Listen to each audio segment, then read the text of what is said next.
It's Wednesday, January 22nd, 2025. I'm Albert Mohler, and this is The Briefing, a daily analysis of news and events from a Christian worldview. Since the 1933 inauguration of Franklin Delano Roosevelt as President of the United States, it has been traditional for a service of prayer to be held in connection with a presidential inauguration. It's basically taken place every inaugural ceremony since 1933, and more often than not, it has taken place in what is known as the National Cathedral. That service took place yesterday, and in attendance was the President of the United States, along with Mrs. Trump, and the Vice President of the United States, along with Mrs. Vance, members of Congress, including the Speaker of the House, Mike Johnson, and many others. It was not a public service in terms of being open to the public, but by now, many among the public know that in the service yesterday, the Episcopal Bishop of Washington, D.C., directly addressed the new president and did so with words of appeal and judgment. Many on the left will simply refer to this in the language of the 60s as speaking truth to power. But what we actually witness there is liberal, very liberal Episcopalianism running into a headlong collision with President Trump and the Trump administration. And as you look at what the bishop had to say, you recognize it was all very calculated. Bishop Buddy said to the president, quote, "In the name of God, I ask you to have mercy upon the people in our country who are scared now." She spoke of migrants, she said, particularly children, quote, who fear that their parents will be taken away. She also asked the president to consider, quote, the gay, lesbian, transgender children in Democratic, Republican, and independent families, some who fear for their lives, end quote. It was theatrical language, but it was intended to be theater. Now, let's just look at the background of what in the world is going on here. First of all, we have the phenomenon of what is known as an interfaith service. Now, I'll just be blunt about this. I would not participate as a Christian minister in an interfaith service. This was a very pressing issue, particularly in the immediate aftermath of the terrorist attacks of 9/11. All over the United States, communities and others, very famously at the national level in Washington, D.C., were organizing interfaith services, but I could not participate because given my Christian convictions, I cannot participate in a service in which the spiritual direction is towards some generic God in general. The deity referenced, if referenced at all, is ambiguous, or for that matter, by a Christian estimation, an absolutely idolatrous religion. That is to say, we can have good relationships with people of other faiths. We cannot hold a worship service with them. The moment you say interfaith service, from a Christian perspective, the participants are going to be the kinds of Christians who can participate in interfaith services. So that is something that takes place overwhelmingly on the theological left. Now remember, the location is also significant. We talked just a matter of days ago on the briefing about the National Cathedral, as it is usually known. I mentioned then that even back in the original design of Washington, D.C., Pierre L'Enfant had suggested there needed to be a great national church that was not built when Washington was first occupied and first became the nation's capital. And as a matter of fact, what is known now as the National Cathedral was really begun only in the early years of the 20th century. It was completed only in the closing years of the 20th century. It is a grand building. It is one of the largest Gothic structures you will ever see. It is majestic, sitting there on a very prominent spot in the area of Washington, D.C. But it's also important to recognize that even as it is the cathedral seat of the Episcopal Diocese there in Washington, D.C., it was also intended from the beginning to be something of a national church. And the moment you say that, you recognize in the United States that becomes a problem because there is no national church that is under any direct sponsorship of the United States government. It is a quirk in all of this that the United States Congress back about 1903 or so did give a charter to what became the National Cathedral. But one of the problems with this is that the National Cathedral is going to have to represent just about every faith tradition in the nation. So on the one hand, it is an Episcopal cathedral. On the other hand, it is the National Cathedral. And that's why these kinds of services are held there. The reason we talked about it recently is because the National Cathedral hosted the state funeral of former President Jimmy Carter. but it also hosted this service. And as I said, in most inaugurations since 1933, there has been some service as a part of the formalities held in the National Cathedral. In this case, it wasn't scheduled for Monday. The schedule was too busy already. It was scheduled for Tuesday. And so it was the President of the United States inaugurated the day before, the Vice President of the United States inaugurated the day before, who were basically set upon by the Episcopal Bishop of Washington, D.C. Now, here's what's really interesting. When you look at this, you recognize that, as I said earlier, the kind of Christian minister who would participate in an interfaith service is, well, the kind of Christian minister who would participate in an interfaith service. That's a very designated group. The same thing is true when it comes to denominations.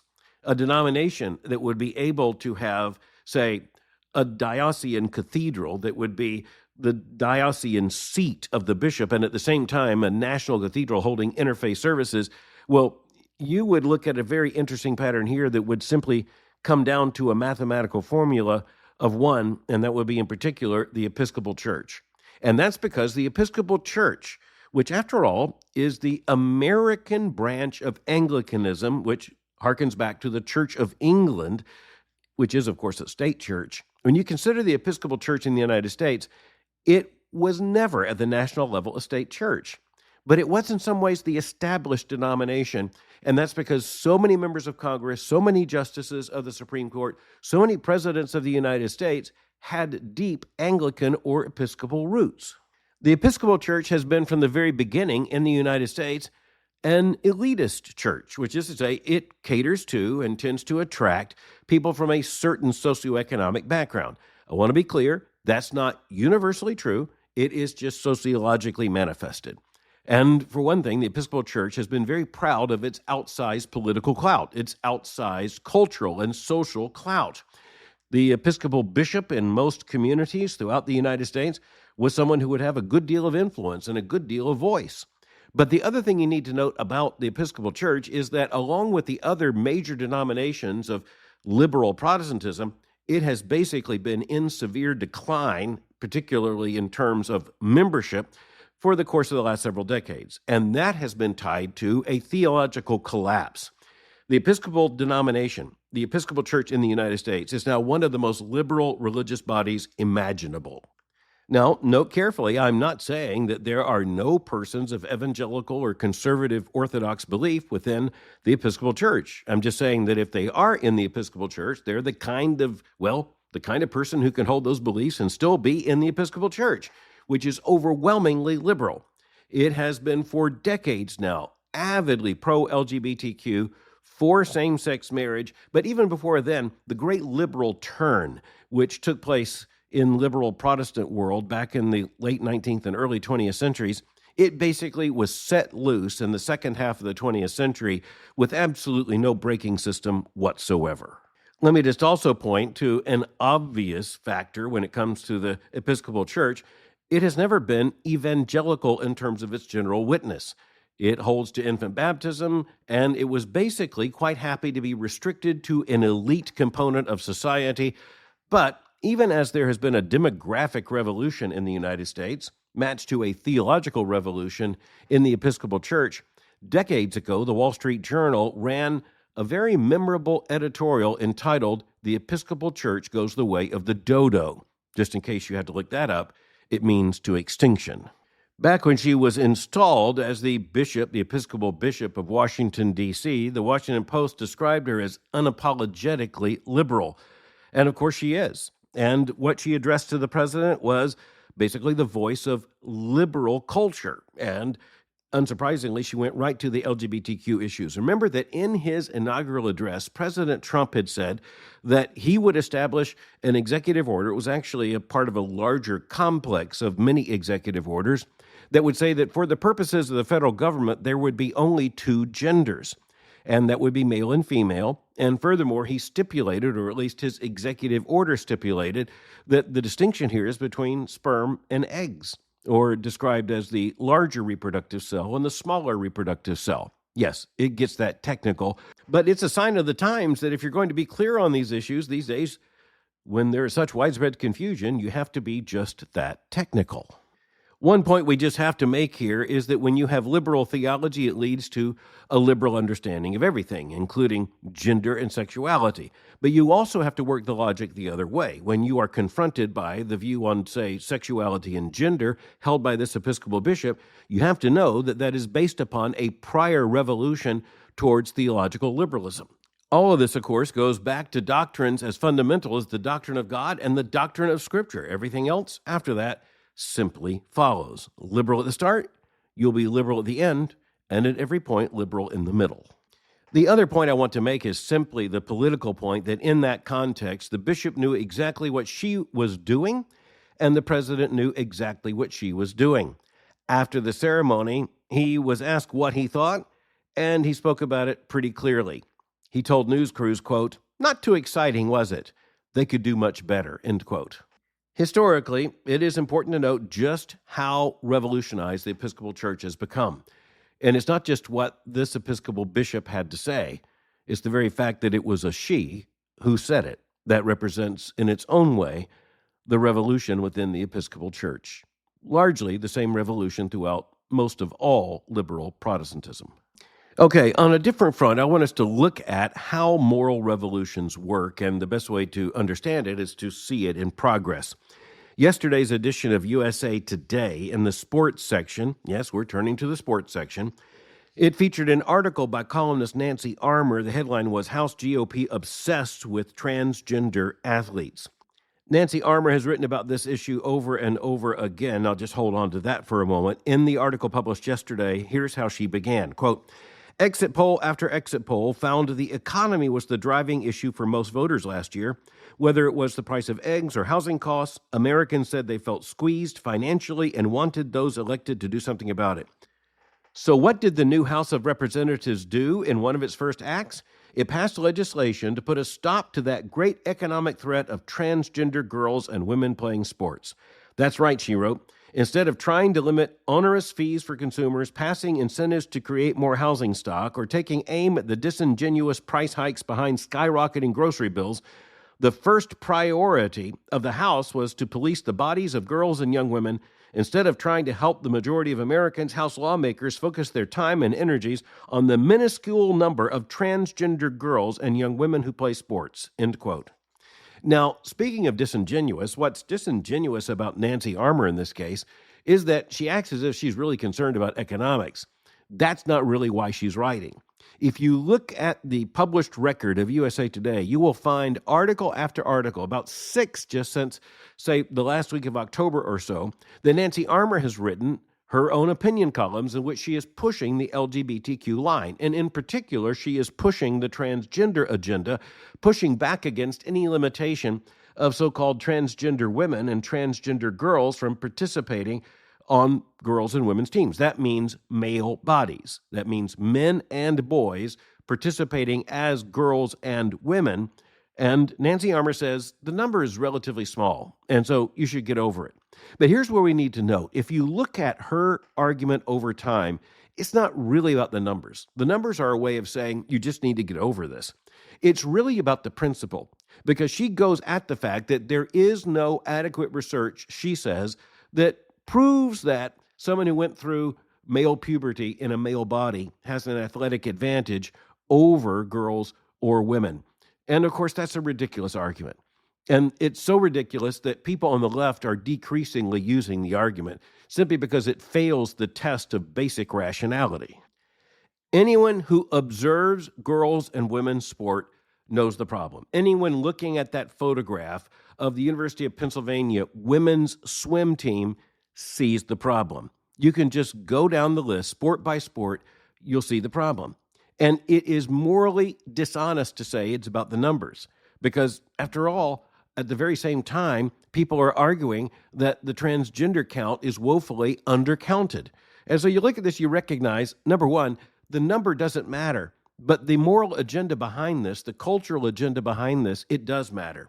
And that particular cultural strategy shows up big time when you look at the headline of this article published yesterday. House GOP obsessed with transgender athletes. Okay, when you see a headline like that, you need to pause and understand this is the way the left works, and this is the way the left wins. the social activists for the LGBTQ movement and other very liberal movements trying to upend not only established morality, but even ontology and creation order in the case of male and female, one of the things they do is to paint anyone who opposes their revolution as obsessed. She's arguing here that Republicans in the House of Representatives are obsessed with the transgender issue.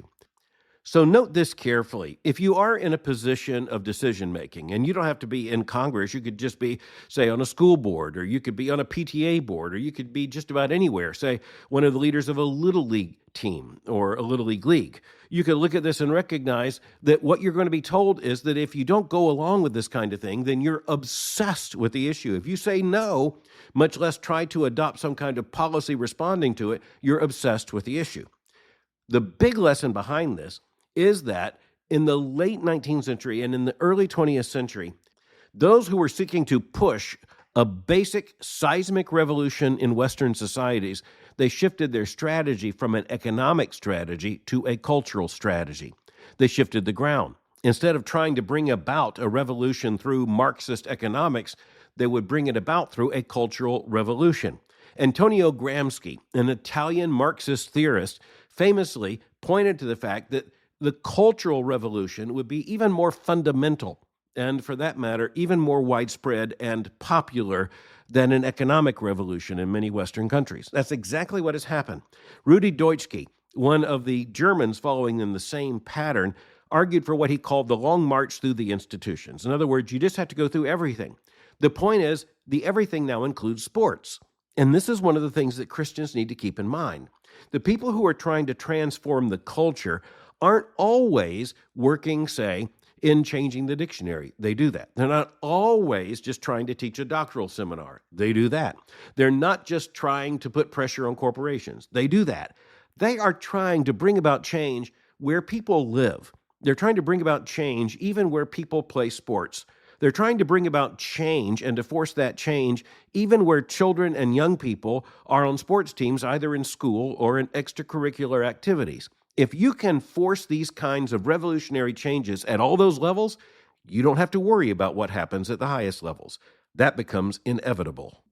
Thinking about the influence of Nancy Armour just as a singular individual, at one newspaper, USA Today, writing in the sports section, I decided I would go back into the USA Today archives and find every article that Nancy Armour wrote on the transgender issue just in recent times. Again, you're talking about a half dozen or more just in the last few months. Then ask yourself, how does she turn around and say that when Congress takes this one act, members of Congress are obsessed with the issue? You know, it's one of those situations in which if you argue that someone else is obsessed, it just might point to the fact that you yourself are obsessed. Something else to note is that when you look at an argument like this, you know it's coming from someone who is absolutely sure she is on the right side of history. She is absolutely certain her side is going to win. It's just a matter of time. And here's where we need to recognize that she might be right when it comes to the direction of the culture. Our responsibility is to bear witness and make the best arguments we can and make certain that our families and our churches understand what is at stake. One of the issues we need to understand is that when USA Today goes to hire a sports writer, well, this is the kind of sports columnists they hire. I just want to assure you, it's not by accident. Finally, for today, I want to note the death of Cecile Richards, who had been for many years the president of Planned Parenthood. She died in recent days at age 67 of cancer. She was a very influential figure in the history of Planned Parenthood and in the history of the abortion issue in the United States. But it wasn't just the abortion issue. It's not just the abortion issue now. When you look at Planned Parenthood, you are not looking only at the nation's largest provider of abortions and the culture of death. You're looking not only at an organization that was founded by someone like Margaret Sanger, a eugenicist who argued, in the main, for more children from the fit, less from the unfit. It is also true that the Planned Parenthood organization right now is one of the major facilitators of the transgender revolution as well. And that gets down to hormonal treatments, other medical treatments available through Planned Parenthood clinics, by the way, aimed at adolescents as well as at adults. But it's important for us to recognize that a person like Cecile Richards doesn't come out of a vacuum. She was raised in a liberal democratic context. Her mother, Ann Richards, would become the governor of Texas. And Cecile Richards would go on to gain an education and then to join the staff of Congresswoman Nancy Pelosi. And she learned a lot about political organization and political activism under the tutelage of Nancy Pelosi. She then went into the nonprofit activist sector and eventually was hired as the president of the Planned Parenthood Federation of America. And as president of Planned Parenthood, Cecile Richards was an incredibly articulate defender of the culture of death. She was an incredibly articulate and powerful figure in the corridors of politics and culture. Conservative Christians looking at a figure like Cecile Richards need to understand that she knew how to enter those corridors of power. She knew how to influence figures in politics, particularly in the Democratic Party, because she was raised within that context. And she also came to understand through her own mother and through Nancy Pelosi how to offer a message and push it, how to push an agenda and make it successful. And that's exactly what she did for a very long time. In the period she was the president of Planned Parenthood, that was from 2006 to 2018, she was amazingly successful at pushing back on conservative pro-life efforts through legislation and all the rest. And it just points to the fact that when you look at an organization like Planned Parenthood, you're looking at an organization that receives millions upon millions of dollars from government. Hundreds of millions of dollars in terms of monies that go directly or indirectly to Planned Parenthood. And we come to understand that Planned Parenthood becomes something of a cultural center for the progressivist left, and it enters into an agreement with other special issue organizations because it's not by accident. The LGBTQ movement and the pro-abortion movement, other movements of similar stature, they push similar agreements and they have a similar mode of activism. They also have a very similar mailing list. The New York Times, in its obituary for Cecile Richards, offers this sentence, quote, "During her 12-year term, Ms. Richards orchestrated Planned Parenthood's evolution into a potent political organization and the country's largest provider of reproductive and women's sexual health care," period, end quote. Understand what's at stake there. By using the language reproductive and women's sexual health care, that means to avoid the language of abortion. But everybody knows that's exactly what they're talking about here. Another lesson is euphemism. You use other language. You don't say pro-abortion, you try to argue pro-choice. You try to avoid mentioning a baby ever. And when it comes to something like abortion, you put it in the category of reproductive and women's sexual health care or a woman's reproductive health care in order to make the pro-life cause extremely difficult. And frankly, to be able to posture before the cultural influencers of this society in order to say, we are the future, they are the past, we're the persons of rationality and progressivism, we're the ones who are speaking on behalf of women. And you'll notice the word they can't say is baby. They can't say baby, particularly in the context of abortion, because it gives their entire enterprise away. Cecile Richards was largely responsible for that strategy. She was also very important in terms of political activism when Planned Parenthood faced all kinds of efforts by Republicans and other pro-life activists to try to restrict or to cut off its government funding. She was very persuasive. She knew how to use political leverage. And furthermore, she was just incredibly effective in her work in the media. But on that angle, it was easy because all she had to do was wait for the liberal media in conspiracy with these activist communities simply to refer to her as if, by deference, she was the voice of wisdom and respectability and intelligence. That's just the way the game is played. No one in recent American life has played that game more effectively than Cecile Richards. Her obituary in the Washington Post also pointed to something interesting. Quote, in 2006, Ms. Richards became president of Planned Parenthood. Her selection was seen as an inflection point for the abortion issue, as the organization had selected a leader with a background wedged deeply in politics rather than health care, end quote. That is to say that when Planned Parenthood hired Cecile Richards in 2006, they meant to play an even more serious political game. And that's exactly what, under her leadership, they did. And we just have to say, understanding the cost of what happened, she played that game extremely effectively. And that was to the cost, not only of the pro-life cause, but to the cost of the lives of many, many unborn human beings. All this reminds us that when we think about all these issues and all these movements, sometimes right down to organizations and laws and politics and all the rest, it is simply true that we're talking about human beings who use their influence for this cause or for that cause, for truth or for untruth, for righteousness or unrighteousness, for that which is good or that which is evil.